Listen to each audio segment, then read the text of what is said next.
Good morning, class 8.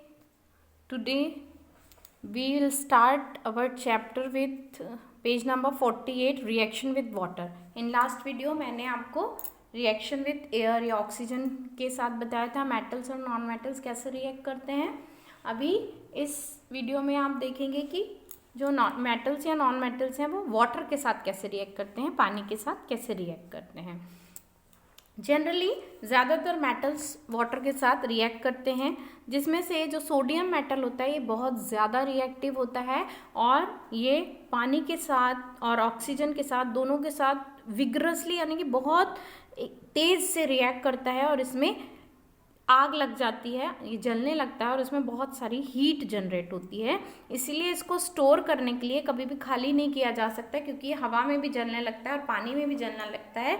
तो इसको store करने के लिए कैरोसिन ऑयल का इस्तेमाल किया जाता है. इसको कैरोसिन ऑयल में डुबाकर रखा जाता है सोडियम मेटल को, जब भी इसको कहीं लैब वगैरह में यूज़ करना होता है. तो देखिए यहाँ पर एक एक्टिविटी दी है, इसमें सोडियम किस तरह से रिएक्ट कर रहा है वाटर के साथ वो दिया है. ये मैं आपको समझा देती हूँ. आप इसको अगर देखना चाहते हैं तो आपके पास नेट एक्सेस है. आप गूगल पर सोडियम मेटल टाइप करेंगे या sodium react with water type करेंगे तो आपको कई सारी एक्टिविटीज़ मिल जाएंगी यूट्यूब के, जिस पर आप ओपन करके देख सकते हैं कि कैसे ये पानी में एकदम रिएक्ट करता है और इसमें आग लग जाती है. इसमें आपको एक बीकर लेना नहीं है, अपने को करना नहीं है ये, क्योंकि ये सारी एक्टिविटीज़ जो होती हैं बहुत खतरनाक होती हैं और ये सिर्फ लैब में ही करने की होती हैं और ये आपको सोडियम आसानी से कहीं ऐसे मिल भी नहीं सकता है. इसलिए आपको सिर्फ ये पढ़ना है और अगर आप देखना चाहते हैं तो आप इसको गूगल करके देख सकते हैं. तो इसमें हम पानी भरेंगे थोड़ा सा और छोटा सा टुकड़ा सोडियम मेटल का निकाल कर और कॉटन से अच्छी तरह से उसको वॉश करके और पानी में डाल देंगे. जैसे ही आप इसको पानी में डालेंगे आप देखेंगे कि एकदम इसमें आग लग जाती है. यहाँ पे आपको पिक्चर में दिख रहा है, इस तरह से इसमें आग लग जाती है. और जब ये पूरा जलना ख़त्म होता है उसके बाद आप जब इस ग्लास को टच करेंगे, पानी को टच करेंगे, तो आप देखेंगे कि ये गर्म हो गया है. मतलब इस रिएक्शन में बहुत ज़्यादा हीट निकलती है. और ये भी अगर हम इसको लिटमस पेपर से भी टेस्ट करके देखेंगे कि वेदर ये जो सॉल्यूशन बना ये एसिडिक है या बेसिक है.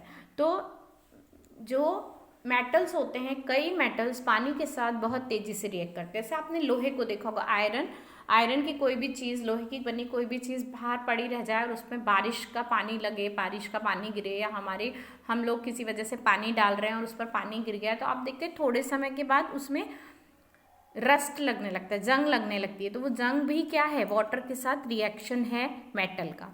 तो मीन्स जो मेटल्स होते हैं वो वाटर के साथ रिएक्ट करते हैं और हाइड्रोक्साइड बनाते हैं. इस एक्टिविटी में हमने देखा कि सोडियम जो होता है बहुत तेज़ी से वाटर के साथ रिएक्ट करता है. इसी तरह से दूसरे मेटल भी करते हैं, लेकिन इस तरह नहीं करते कि पानी डालते उनमें आग लग जाए. लेकिन सोडियम बहुत ही ज़्यादा रिएक्टिव होता है.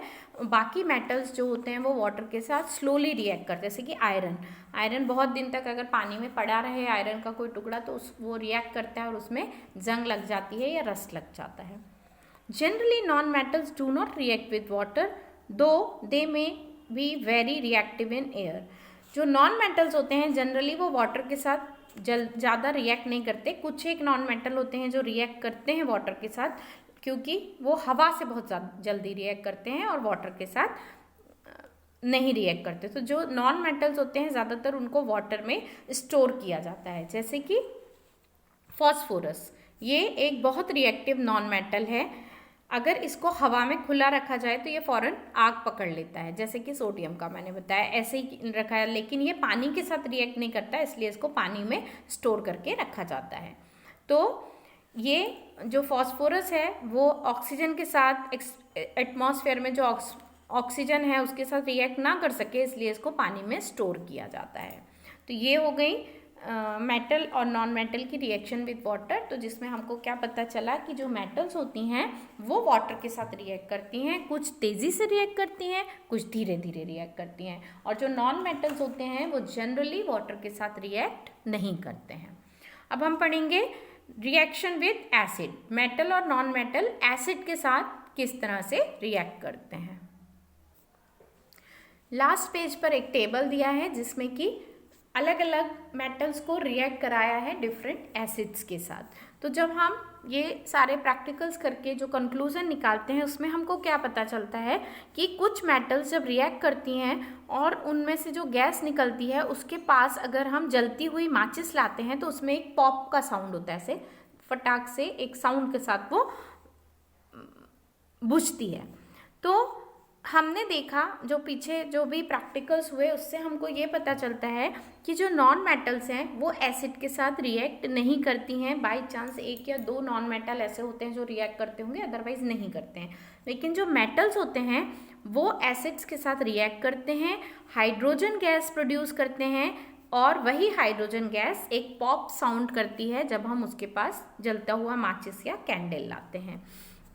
जनरली हमने देखा कि जो कॉपर होता है वो डाइल्यूट हाइड्रोक्लोरिक एसिड के साथ रिएक्ट नहीं करता है लेकिन सल्फ्यूरिक एसिड के साथ रिएक्ट करता है। तो कुछ मेटल सारे एसिड्स के साथ रिएक्ट नहीं करते हैं, कुछ मेटल सारे एसिड्स के साथ रिएक्ट करते हैं। तो ये है इनकी केमिकल प्रॉपर्टीज, जिनमें अब हमारे पास बचा है सिर्फ एक रिएक्शन विद बेसिस।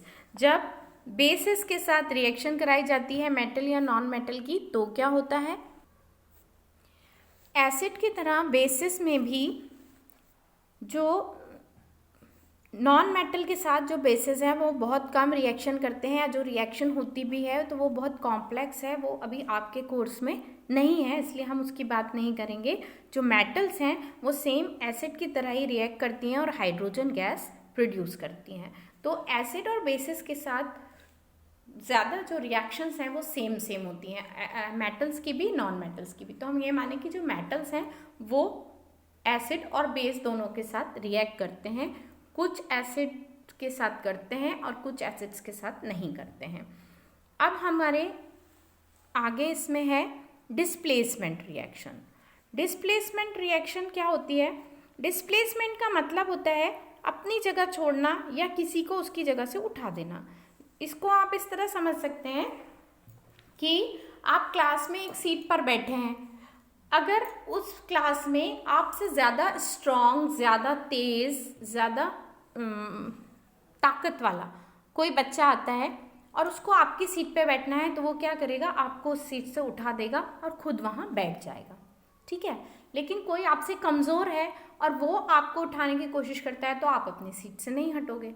तो ऐसा ही डिस्प्लेसमेंट में होता है कि जब कोई मेटल ज़्यादा तेज़ रिएक्टिव होता है, स्ट्रॉन्ग होता है, तो वो दूसरे मेटल को उसकी जगह से हटा के खुद बैठ जाता है, तो उसको बोलते हैं डिस्प्लेसमेंट। डिस्प्लेसमेंट का मतलब होता है अपनी जगह से हटा देना किसी चीज़ को।